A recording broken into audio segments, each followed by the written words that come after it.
Oh, Kelly, if you watched on TV, you'd think you were watching a movie. It almost seemed unreal. Heavily armed men firing away with no apparent fear or care for human life. Right now, clear blue skies, wind out of the northeast by 15, and we will have a complete traffic break for you coming up in 10. It was a late winter morning in Southern California. Two men, both cold-blooded killers, drove a white 1987 Chevy Celebrity toward the Bank of America located on 6600 Laurel Canyon Boulevard. It all began at about 9 o'clock this morning when the suspects tried to hold up a Bank of America on Laurel Canyon. They carried with them a small arsenal of illegally modified rifles, fully automatic, with 100-round drum magazines and roughly 3,300 rounds of ammunition. They dressed in a mix of homemade and police-grade body armor as their systems digested the barbiturate phenobarbital, a prescribed sedative they had taken to calm their nerves. They were moments away from causing the most sensational shootout in American history, one that would involve nearly 400 police officers, several SWAT teams, with 2,000 rounds of ammunition fired over 44 minutes of pure adrenaline-fueled chaos. This is a story of greed, frustration, and deadly influence. This is the story of the North Hollywood Shootout. On the streets of North Hollywood, California today, what looked like a movie in the making, men in commando gear, body armor, crooks reeling off round after round from a machine gun. The one weapon that we've identified can go through a bulletproof vest at 200 yards. The gunmen were so clearly prepared for combat, it raised questions whether they belonged to some organized militia. Driving the disabled getaway car down the street, firing news helicopters overhead.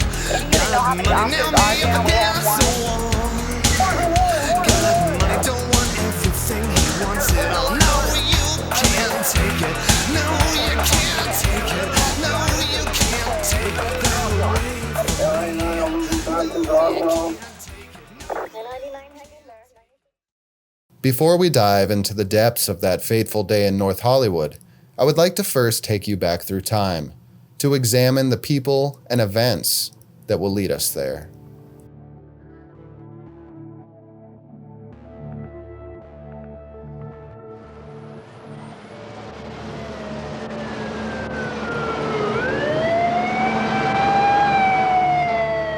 Larry Phillips Jr. was born straight into a life of crime. He came into the world under the alias Larry Eugene Warfel, born into a family on the run. His father, Larry Phillips Sr., had been a lifelong criminal who from a young age exhibited cruelty to animals.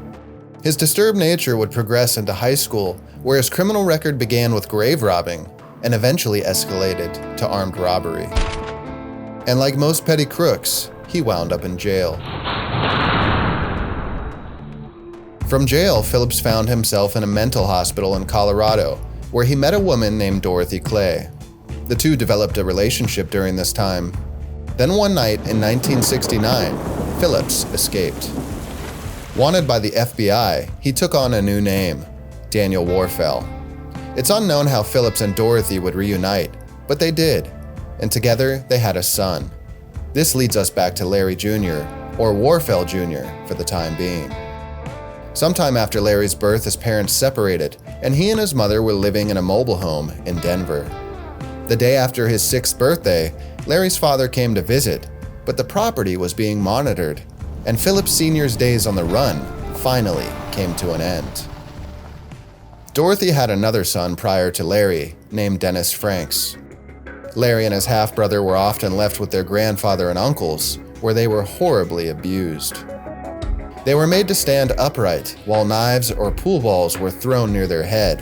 One rule: keep still or be viciously beaten. The abuse went on for years. Larry dropped out of school in the 9th grade and started to receive sporadic visits from his father, who was now released from prison.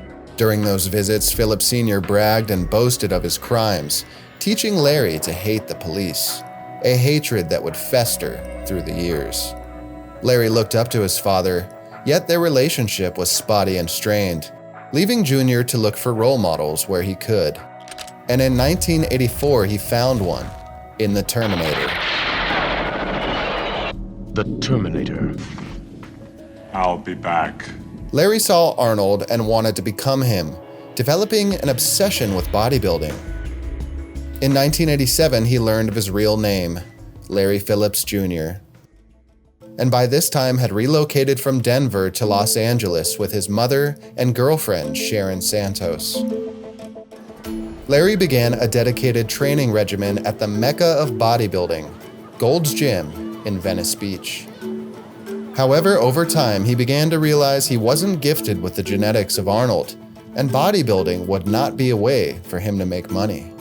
You see, Larry was obsessed with becoming rich, even taking interest in the get-rich-quick infomercials of Tom Vu. What was your New Year resolution? Most people just talk about it. Are you going to make it happen? His brother Dennis recounts disturbing trips they took where Larry would drive them into wealthy neighborhoods and park outside of expensive homes. He would watch the residents come and go and imagine himself in their place. Eventually, he turned his interest to real estate. But one night in 1989, in an attempt to elevate his image, he was arrested at a Sears for stealing suits. This was his first documented criminal action, and he spent 3 days in jail. An incident that would eventually result in him being denied a real estate license. It was during this transitional time, in 1989, at Gold's Gym, where he would meet a new friend. A best friend, a troubled young man named Emil.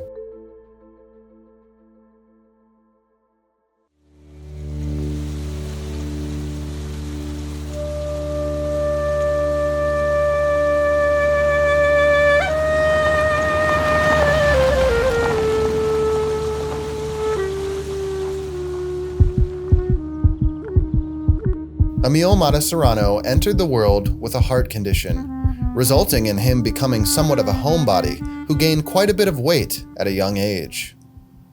When Emil was a child, his mother defected from Romania to Los Angeles, USA. By the age of 10, he was living there too. His mother, Valerie, claims Emil had trouble fitting in and was bullied for his weight and accent. However, once in high school, he had managed to gather a group of friends, and his family had moved into a rather lavish home. Valerie turned their house into a family business, becoming caretakers for the developmentally disabled, and by the age of 16, Emil was helping out. A woman who worked for the family claimed that while Emil had a generous and lively personality, he also had a darker side, and would show patterns of abuse, withholding meals from patients as a form of punishment, or threatening physical violence. At some point during his caregiving days, he was struck in the head during an altercation. A clot formed in his brain, and he developed epilepsy as a result. Emil was an otherwise intelligent young man who found great interest in computers and firearms, as well as a stint with motorbikes that would follow him into his post-grad studies at DeVry University. Friends of Emil said that he always had the most expensive, fastest bikes of the era. Despite this, his riding would suffer due to his heavy frame. By this time, he was 6'3", nearly 350 pounds.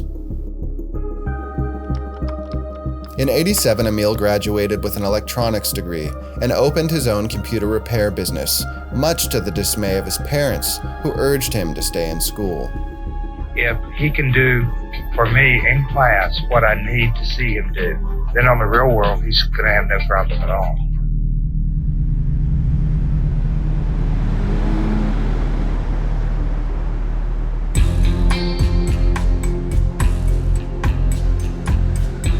Back home, talks of divorce lingered, and Valerie had lost her license as a caregiver.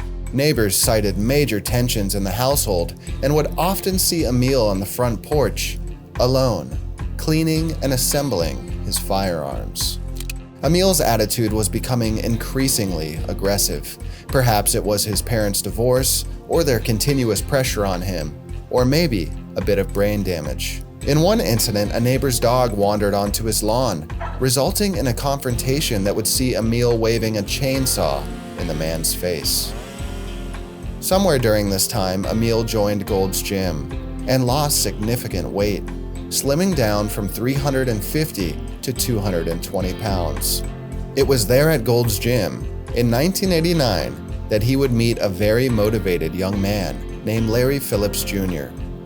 The pair hit it off quick, discovering a mutual interest in guns and weightlifting.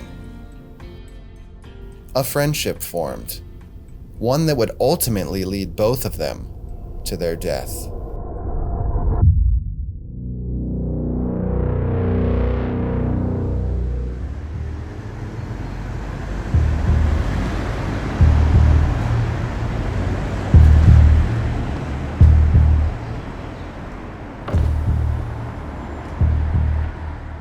In 1992, after being denied a real estate license, Larry decided to travel back to Denver.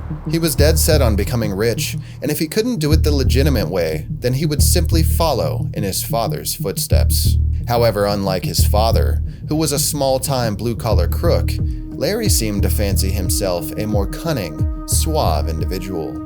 Someone who could use his mind and lack of moral compass to amass the wealth he so desired. Most of America's richest people made their fortune in real estate. Isn't it about time for you to learn how? In September that year, he contacted several Colorado real estate agents, disguised as a buyer. He toured at least 50 homes, and while viewing the properties, he memorized the lockbox codes that housed the keys. Your financial present and future can be anything you want it to be, but the first step can be made only by you. In October, he placed ads in newspapers under the alias Mark Wright, advertising rentals. When he was contacted by a prospective tenant, he assured the woman he had just the place she was looking for. He led her to one of the houses he had seen previously, used the memorized code to get the keys, and gave her a tour. The meeting moved fast and felt awkward. The home looked like it was still in use, but Larry assured her that within a few days the current tenants were moving out. That afternoon, the woman discussed the property with her husband, who wanted to see it for himself. She took him, and what they found was shocking. A for sale sign was in the front yard, and the family was home. The house wasn't for rent. It was for sale through RE/MAX, and nobody had ever heard of Mark Wright. The agent in charge of the listing was contacted and quickly identified the scam. The police got involved, and a sting was set up. A detective posed as the woman's husband, and a meeting was set with Larry, who wanted to collect the first month's rent and deposit. Larry showed up to the sting and was noted to be quite charming during the interaction, but when he accepted the $1,000 payment, he was put under arrest. At first, Larry tried to lie his way out of everything, though eventually he came clean and revealed his true identity. Turns out he had already pulled off the scam multiple times. He was put on probation where he awaited sentencing. Welcome back to Secrets of Success. Most of us end up as losers because we don't take any action. Many people are too lazy to be better than average. People should realize that they can do more with their life. We are all winners inside. We all have the power and the ability within ourselves to make our dreams come true. All we need is something to ignite that spark in us to achieve, to excel with the potential inside ourselves. The important thing is that you know that you can do something to make it happen.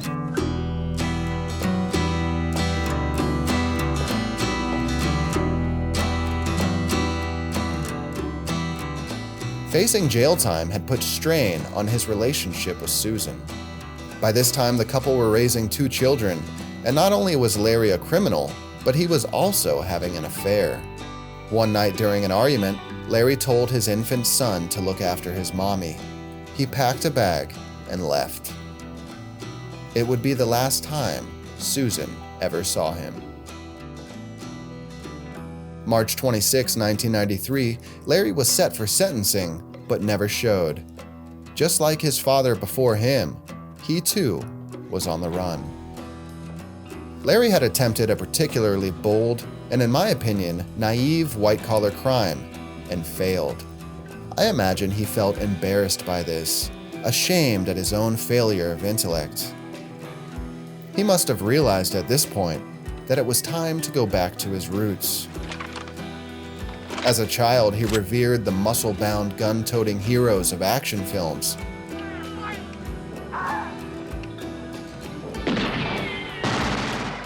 And he himself was a muscle-bound, gun-toting man.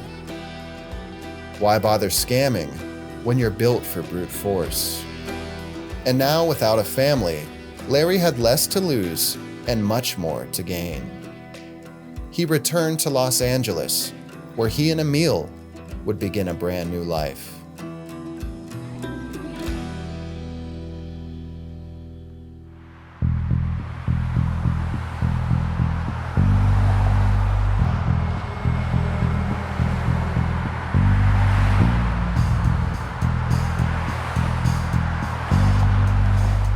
Around 10:30 p.m., Larry and Emil peeled out of a gas station in a 1993 Ford Thunderbird. This caught the attention of Sergeant Ian Grimes, who signaled for them to pull over.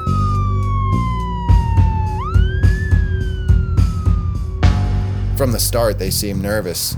Larry said he forgot his license at home, and he gave the false name of his brother, Dennis. Grimes asked who the car belonged to, and Emil told a very foolish lie, claiming the vehicle belonged to Larry's mother.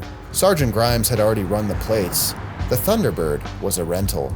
And this lie, combined with their suspicious demeanor, prompted him to investigate further. During a pat-down, Grimes found a Glock 17 with an extended mag tucked in Larry's waist. Simultaneously, a thud was heard within the vehicle, which turned out to be Emil trying to hide his own gun under the seat. Grimes had seen enough and called for backup. The police searched the trunk, and what they found was remarkable.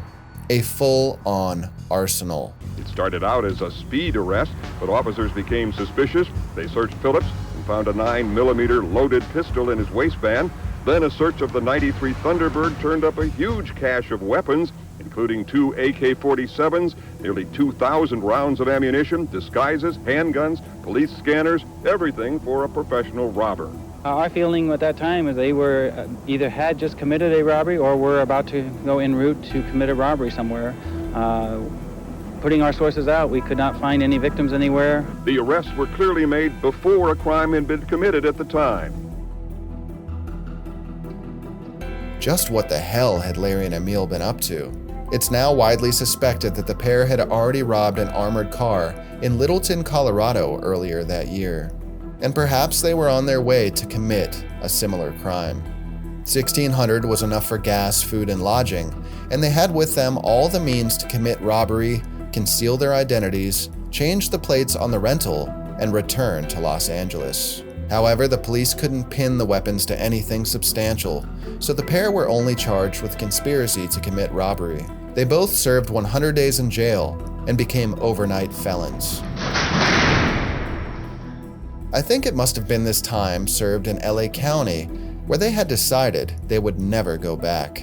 And knowing what we know now, it makes you wonder, why didn't Larry or Emil try to hide their guns before pulling over? Had they been considering something more violent? Were they just too afraid to take action? Whatever the case, they wouldn't contemplate such things again. Going forward, it would be death before incarceration.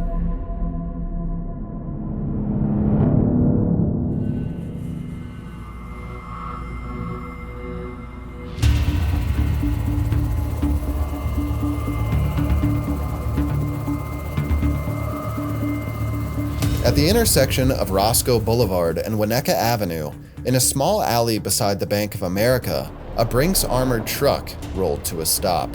It was a routine day for 51-year-old Herman Cook and his coworker Felipe Cortez. Cook rode hopper seat, meaning he was the one that would take the bags back and forth during deliveries. It's the more dangerous job of the two, and today it would prove fatal. Just past 12 p.m., in broad daylight, Cook was outside the truck when he was ambushed at point-blank range. Two men, dressed in black, gunned him down. The assailants grabbed the cash and fired at Cortez, leaving him critically injured before fleeing the scene with a little more than $120,000. An almost equal-sized reward was issued for the bandits, but they would remain at large. It wasn't until years later that this attack would be attributed to Larry and Emil. And it's at this point in the story where any sympathy you may have for this pair of troubled young men must be put into check. These men were murderers, killing an innocent husband and father of two in cold blood. Just remember, what comes of Larry and Emil later in this story is something that they brought upon themselves.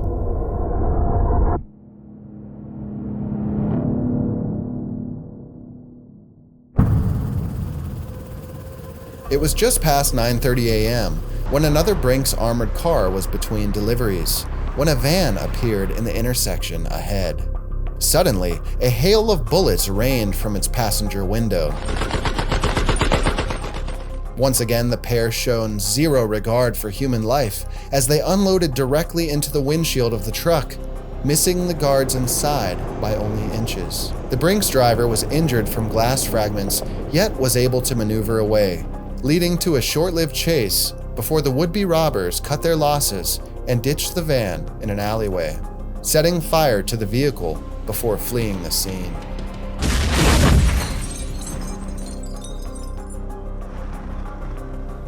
Larry and Emil had failed, and maybe this was the incident that caused them to revisit their methods. Going after trucks was dangerous, out in the open, and even when it worked, didn't seem to yield a payday that would be worth the risk. It was time to level up.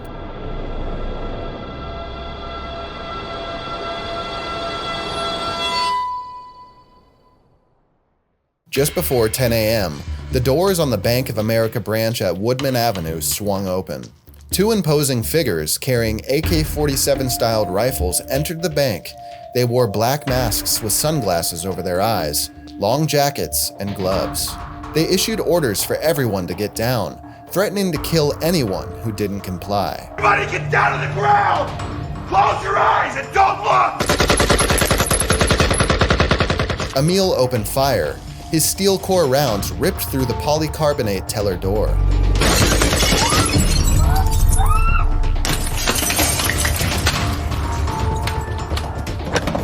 Larry stayed in the lobby on crowd control, while Emil ordered all the employees to the vault. Once inside, he made them package the money, demanding the large bills, claiming he knew they had just received a Brinks delivery 90 minutes earlier.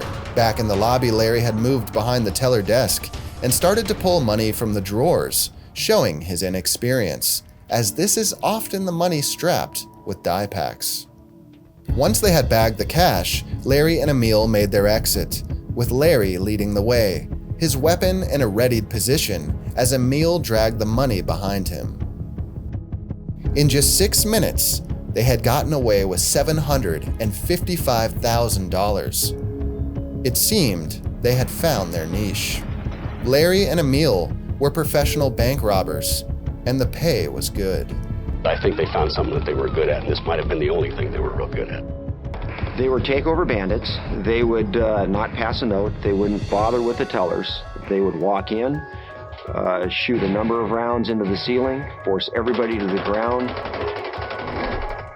They stormed the bank wearing masks and some type of protective armor underneath it, and obtained a large amount of money for a normal bank robbery at that time. You would think that after a score like that, they could relax a while. But remarkably, the duo would go to work again in less than a month. At the same location the pair had taken Herman Cook's life a year earlier, and just 29 days after their last heist, Larry and Emil would strike again. The robbery went down similar to the first. The men entered and began firing, getting everyone to the floor. Larry would stay on crowd control, while Emil would blast through the teller door. It's only designed to withstand small arms fire. But this time, instead of bringing all the employees to the vault, he would bring only the manager and another key holder. Larry would avoid the teller drawers, and overall, things seemed more professional this time around. In the end, they had loaded almost $800,000. They left the bank in 8 minutes, in the white Chevy they would use again in 8 months' time. A civilian followed them as they fled the scene, but they blew a stop sign and lost the tail, vanishing as millionaires.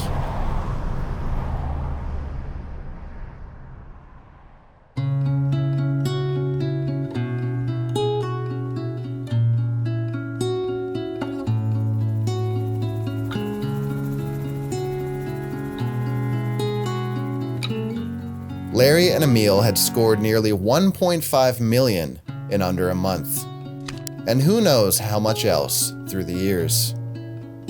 What we do know is they were living lavishly. Multiple homes and vehicles shared between them. Larry's father would visit him in this time, surprised to see his son sporting a Rolex watch and slick Nike shoes. For a guy who always dreamt of making it, this was everything he ever wanted. Larry Phillips Jr. was on top of the world.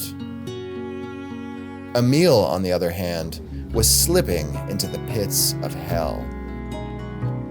In 1990, Emil had traveled back to Romania, where he found a wife. By fall of '96, he and his wife had 2 children, and one night he took them out for dinner, where he suffered a seizure, a result of his epilepsy and the blood clot in his brain. This left him hospitalized and required surgery. Emil's doctor is quoted saying that Emil, however intelligent, was deeply immature and refused to take care of his health. Post-surgery, his wife left him and took the children. The reasons why are unclear, but it could be rounded up to his criminal lifestyle, failing health, or increasingly violent attitude. What is clear is the effect this had on him. One night during a call with his mother, he told her that he wanted to die. Valerie Nicolescu says her son's actions Friday were more like suicide. He was telling me last time when I saw him that he cannot take the life anymore. Between the surgery and Emil's mental state, any future jobs were put on hold. Larry would use the time to work on his guns and body armor, clearly keeping his mind in the game. Their relationship, in my opinion, was the classic case of the depressive outcast meets the aggressive psychopath. Emil was the follower, Larry was the leader, right? 2 complete psychos. As his brother Dennis put it, Larry was a master manipulator, someone who was skilled at finding people who had something missing, breaking down their minds and building them up again. His partner in crime is Emil Matasareanu. He's a 130-kilogram jobless giant who suffers seizures as a result of epilepsy. 30-year-old Matasareanu does exactly what Phillips tells him. It seemed this whole time, Emil had just been a follower. Even his Romanian wife had been Larry's idea, who lectured him against marrying American women. This dynamic was also noticed by employees of an electronics store that Emil used to frequent. Emil was usually a quiet guy, until he showed up with Larry, where then his attitude would shift, becoming aggressive and intimidating toward the workers. From her home, Nicolescu painted a picture of a troubled boy who grew up into a troubled man, and she implied her son's relationship with Phillips was what got him into trouble. He refused to see everybody and got with the wrong people associated. In these final months, Larry was changing as well. A friend of his recounts disturbing shifts in his personality. She said it was like he was slowly going crazy. He became a germaphobe, and he didn't like to be touched. He talked about how he didn't believe in God, but he did believe in Satan. You see, you don't need to have money to make money. But that's the biggest secret we've learned from all the self-made millionaires that we interviewed. All you need is some specialized knowledge on how to make money. Destiny is not necessarily in your hands. It's in your head. And people shouldn't sell themselves short.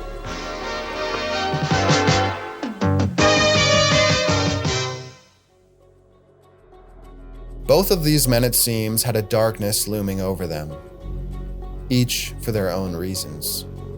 Whatever the full truth of this story, we will never know. It's a tale full of loose ends and blind spots. What we do know is what was coming. Everything else had only led us to this point. To the final day of their lives.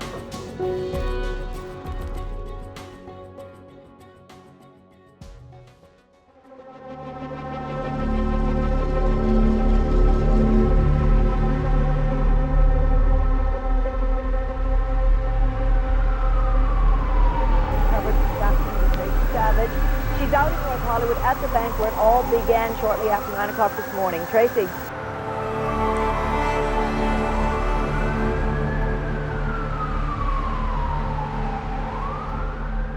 Larry and Emil had earned the name the High Incident Bandits during their 8-month hiatus. A massive sting operation was attempted during that time and had just recently been called off. But today, on this casual Friday morning, the High Incident Bandits would resurface. They had been staking out the largest Bank of America branch in the Los Angeles area. Meticulous preparation.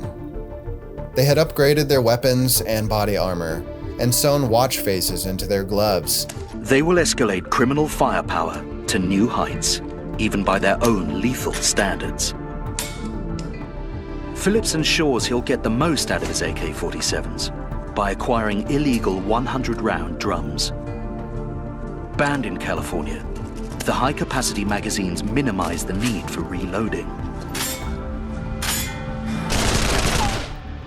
The robbers also wear gloves with stopwatches sewn in them. They got this idea from the film Heat, which features a bank robbery. They will follow the 8-minute rule, the max amount of time spent in the bank.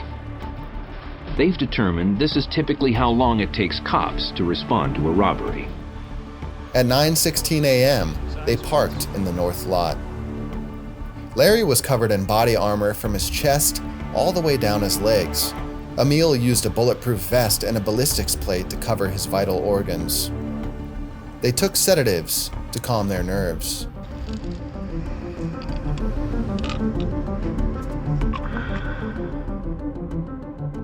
Larry and Emil were prepared to pull off another heist in the neighborhood of $750,000. But all of their planning and preparation would prove meaningless in the face of pure chance.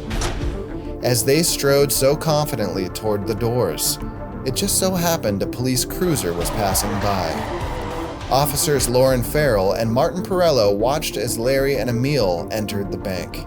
Their plan had been doomed from the start. And for the last time, the High Incident Bandits sprung into action. Everybody down! On the floor!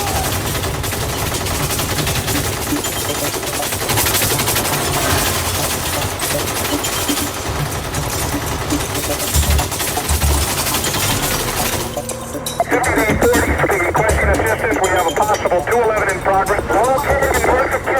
Mata Sereno strikes 79-year-old Mildred Nolte over the head. Then threatens another bank customer, Javier Orozco. We were in a police car out on the street, and they heard these shots being fired inside a closed bank.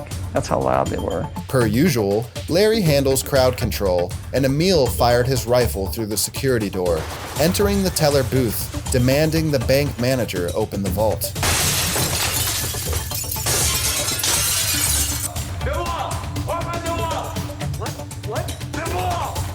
Inside the vault, things take an unexpected turn. There's nothing like the amount of money the gunmen are expecting. To thwart criminals, Bank of America has been varying the times that it delivers cash. Today's supply has yet to arrive. I'm not emptying in the amount of cash that maybe he was expecting. I can feel it in his tone. Now he's getting a little more aggressive. He's saying, where's all of it? I want you to open up all of it, you know? He got upset. So what does he do? He opens fire in all the money that's in that cabinet.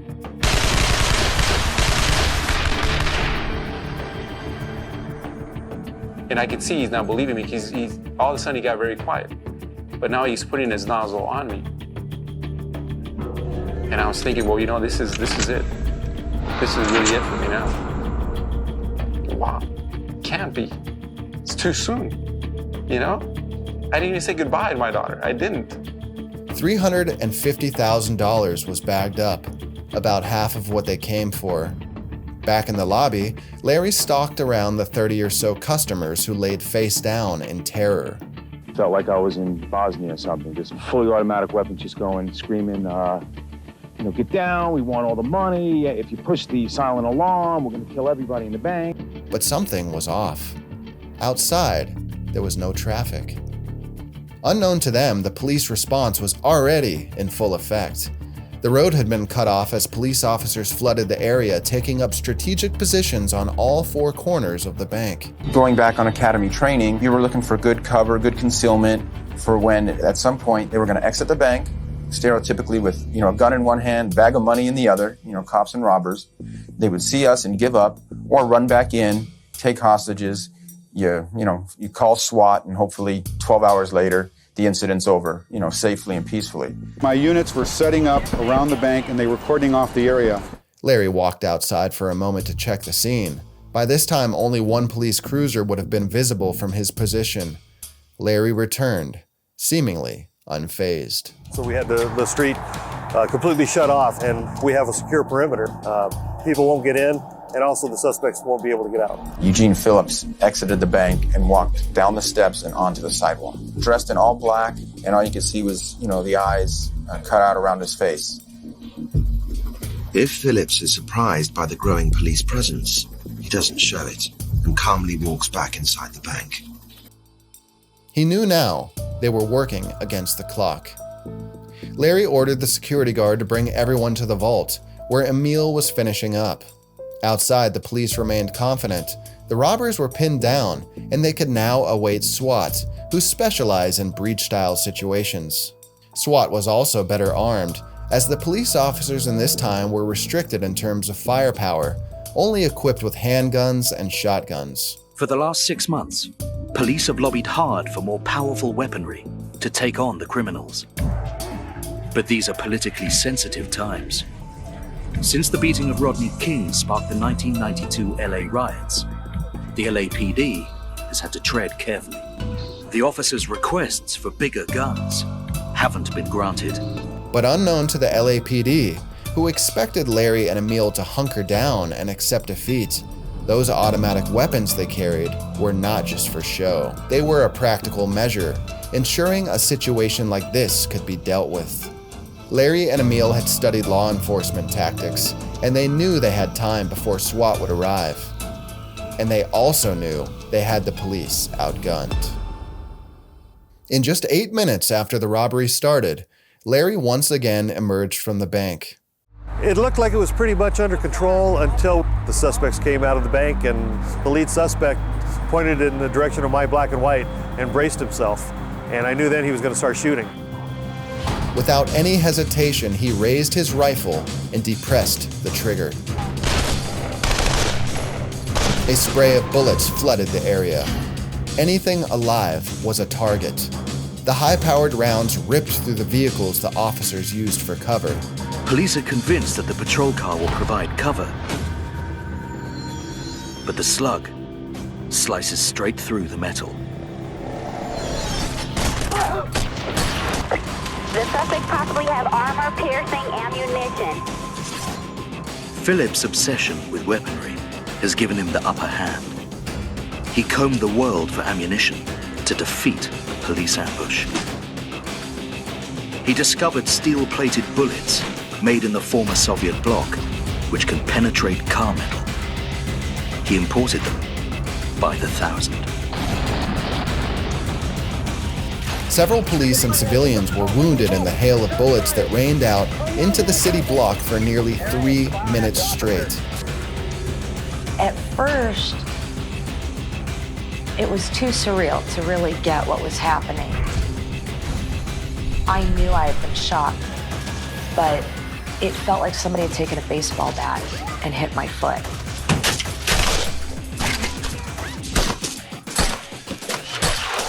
Within seconds, Sergeant Dean Haynes is shot.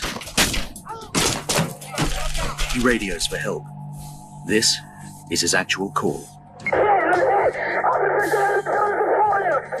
Colby, all officers stay down. Shots are being fired from AK-47. There is an officer down. James Zaborovan is still taking cover behind the kiosk with his 12-gauge shotgun. When he hears the words "officer down," he makes a big decision. As soon as I pumped the shotgun, I broke out in a cold sweat. But he's the only officer on the front line packing a shotgun. It's got the range to take the gunman down, and he's an ace marksman. 9 pieces of buckshot streak across the street and strike Larry Phillips in the upper body. It's a textbook police body shot, and he waits for the gunman to go down. Phillips spun around. He immediately locked on our position, and for a split second or two, we were looking at each other. He raised that AK-47 and began spraying the fully automatic gunfire. Bullets were racing through the key shop. We were being, hit with shrapnel. A slug rips through his vest into his lower back. A second bullet enters his side and exits his upper leg. It was a very, very intense burning sensation. Almost like I was on fire. After that, it's just every other call that came out was just officers going down. We need help out here. We got officers down. Yes. You better get an attack alert here. It was very scary to hear them scared, to hear them hurt and not being able to help each other. Any unit know how many officers are down? We have one. And then the chaos suddenly ended as Larry went back inside. The police now understood what they were up against. Fear and shock cascaded through the streets. 3 minutes later, Larry and Emil both emerged from the bank, the bag of money at their side. It was time to make their escape. For 2 minutes in the ATM lobby, they fired upon anyone and anything that moved. Everybody stay down. Rapid automatic fire. The cannon fire. The police were totally outgunned as the 2 Norcano rifles sprayed automatic fire in every direction. More police officers became involved in shooting at the suspects, and the suspects became more involved in shooting at more and more police officers, and unfortunately some civilians that were in the area. I could see bullets actually impacting the torso of the suspects. They were hitting the armor that they were wearing, and with each hit, you could see like a puff of smoke.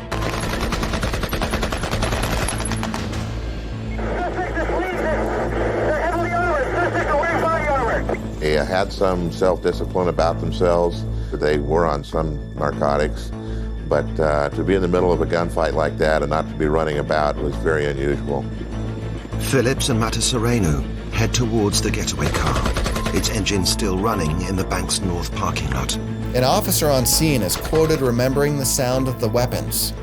"It was like the devil's symphony," he said. Another officer is quoted, "If they had wanted to get away at that point, they could have just drove out of that parking lot." It makes you wonder what Larry and Emil were thinking. Did the sedatives work too well? Were they so calm that they had lost track of time?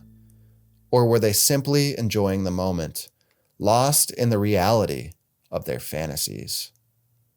The pair laid down suppressive fire for one another as they moved back to the vehicle, where more guns and munitions lay waiting. Unknown to them, inside their bag of money, a few die packs had exploded and destroyed a portion of the loot. A remote sensor sets off the die pack inside the bag. Leave it! The cash is now unusable.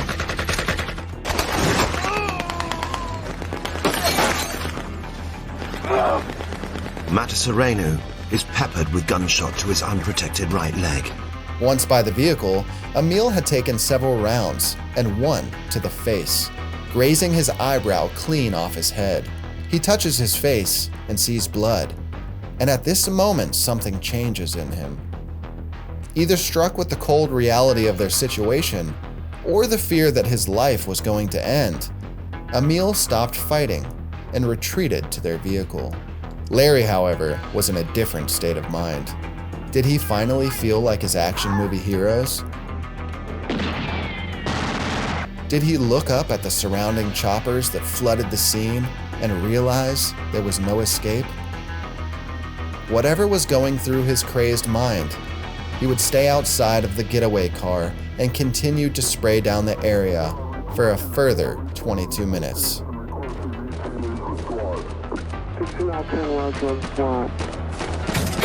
It was something I've had happen to me before. A combat veteran from Vietnam flying Marine Corps helicopters, so it wasn't a new experience, but it certainly was not one that I enjoyed suffering through, but we stayed. It is a noise that you will never ever forget. It's deafening due to the close proximity of us and the shooters. You could taste the, I want to say gunpowder, I'm not sure if that's the appropriate taste that I was tasting, but it was a metallic, powdery, awful burnt taste. Stuart Guy takes the full force of an armor-piercing round. My leg went up in the air like a rag doll, and it pulled me. And when the leg just came down, still connected by my skin to my body, it was as though somebody pulled me from under my legs and lifted me up, and I landed with my buttocks against the ground like I'm sitting, but my leg completely laying to my right. At one point, Larry changed guns, exchanging his Chinese-style AK-47 for an HK-91. He took his time, unbothered.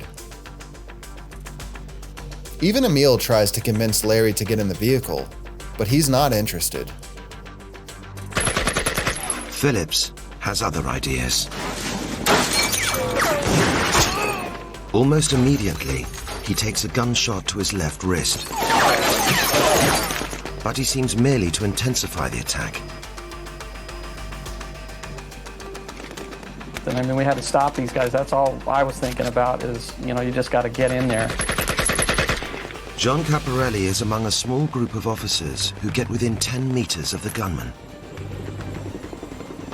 The AK-47 rounds just went through that wall like it wasn't even there. And we kind of regrouped at that point. Caparelli retreats and runs to what he thinks will be a more secure position on Archwood Street. Larry had always been the leader of the duo, and it couldn't be more clear now, as Emil stayed with his friend, who only buried the duo deeper and deeper into hopelessness.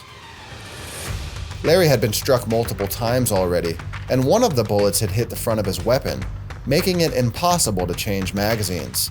Again, he switched guns, opting for the third remaining Norcano rifle, a weapon that would soon seal his fate. Inside the Chevy, Emil was monitoring his police scanner, and he would be realizing that SWAT was on their way. Their upper hand was about to be equalized, and Larry's one-sided onslaught needed to end. Emil stepped on the gas and began rolling out of the parking lot. The gunmen make their first move to escape. Matasarenu, driving the car, appears at one point to implore Phillips to get in, but Phillips seems still to relish the confrontation.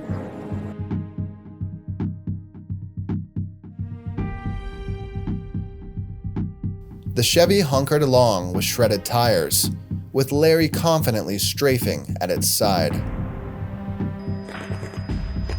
These are the last few seconds in which the two gunmen act as a team.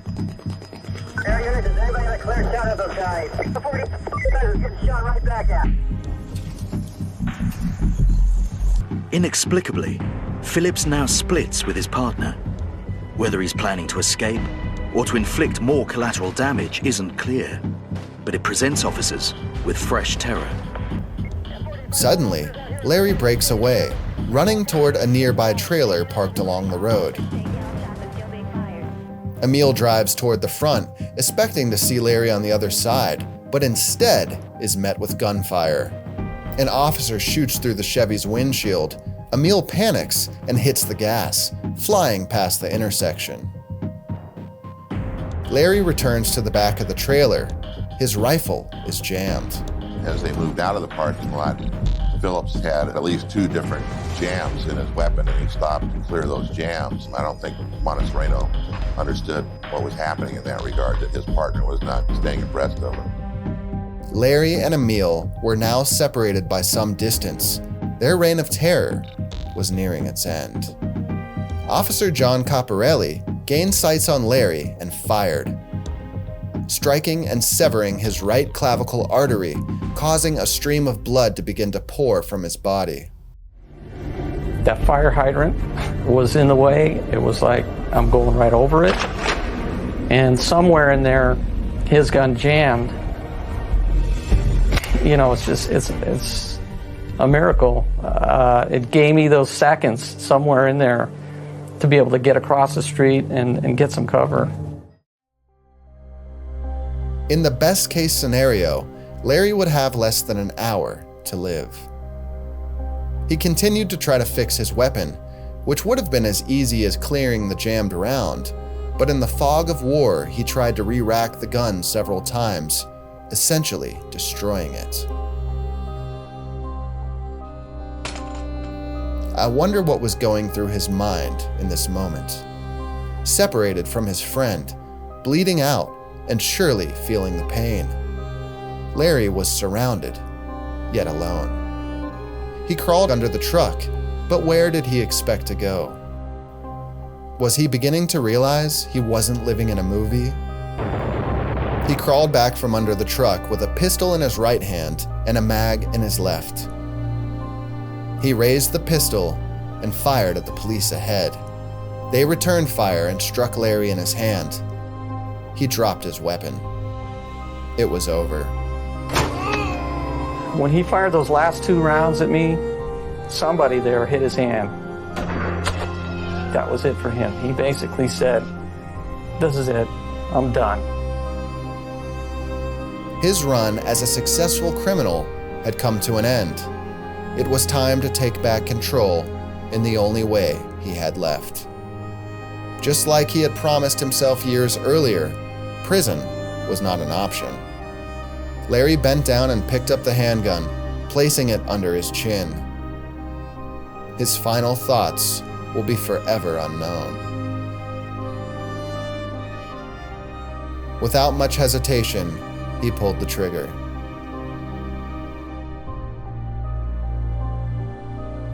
His body dropped like a stone on the side of a nondescript road in Southern California, the land of his dreams. At 26 years of age, Larry Phillips Jr. was dead.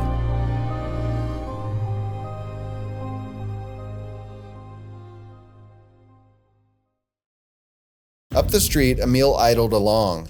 The escape vehicle was wrecked, blown tires, and a shattered windshield. He attempts a couple carjackings to no avail. At one point, he looks back towards Larry's lifeless body and appears to send a friend his final regards. A third vehicle approaches, and Emil takes action, firing through its windshield. He fires several rounds at a 1961 Jeep pickup truck. Its driver, William Marr, sprints away from danger. And Emil has finally secured a new getaway vehicle. He loads his gear into the truck and enters. The keys have been left in the ignition, but when he tries to start the engine, nothing happens. The driver had activated a kill switch before fleeing. As Emil struggled to diagnose the problem, he looked up and saw a police unit closing in on him. Except this police car was full of SWAT officers, and they had equal firepower. Emil quickly jumped from the truck and mounted the front of the Chevy. From behind cover, both sides exchanged gunfire. Emil is struck multiple times but remains fighting. Eventually, the police changed tactics, taking a lower position and targeting Emil's legs. It's a success. Emil drops to the ground, lets go of his weapon, and puts his hands in the air. Unlike his friend, he's ready to surrender. Police close in on him, surround him, and attempt to give him a brief interrogation, but Emil is overcome with anger, cursing and begging for a bullet to the head. As soon as the suspect was handcuffed, the only thing that he kept saying over and over was, shoot me, kill me. We didn't respond to the suspect. We returned to the bank. What happens next will become a source of debate surrounding the events of that day. Emil was left to bleed for the following hour, as EMTs were denied access to the area. Supposedly, the police were in fear of a third shooter and used that as a reason to not render medical aid to Emil, who lay bleeding from his 29 gunshot wounds. Writhing in pain, Emil had plenty of time to think. I wonder if he thought of his friend, who had seemed so confident earlier, who now lay dead up the street. I wonder if he thought of his children at home, and what they would make of their father. I wonder if he was afraid as his life slipped away. Emil Matasareanu would die just up the street from Larry, a long, agonizing death that would have been easily preventable had he received care in time. Personally, I think the police just had enough of those two for one day. I think they weren't sure how many of their friends or civilians had been killed by this man bleeding on the ground. I think they left him there on purpose. Whatever the case, at 30 years of age, Emil Matasareanu was dead. Remarkably, despite nearly 2,000 shots fired that day and the 44 minutes of pure violence that ensued, there were only 2 casualties: Larry and Emil.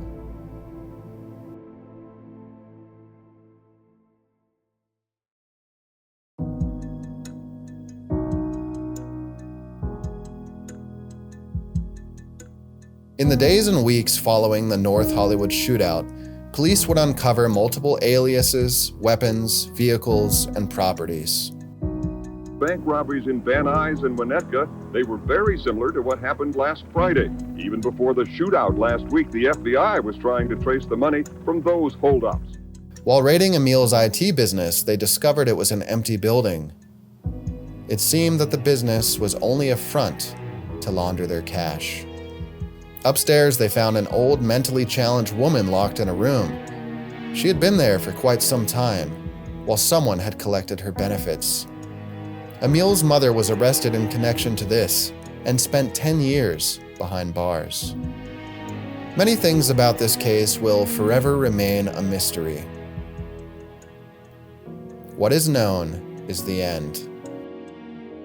These 2 men, friends and brothers bound in blood, had lived their short lives in a violent, lawless fashion.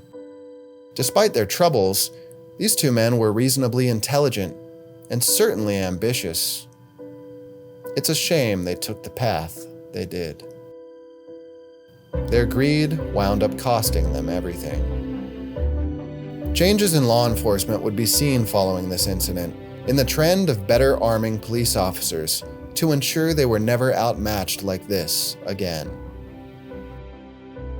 In the Los Angeles Police Museum, you can find an exhibit dedicated to that fateful day. Larry and Emil's clothing can be seen draped over a couple lifeless mannequins, their dreams and ambition reduced to a cheap memory. I guess in the end, you get what you deserve.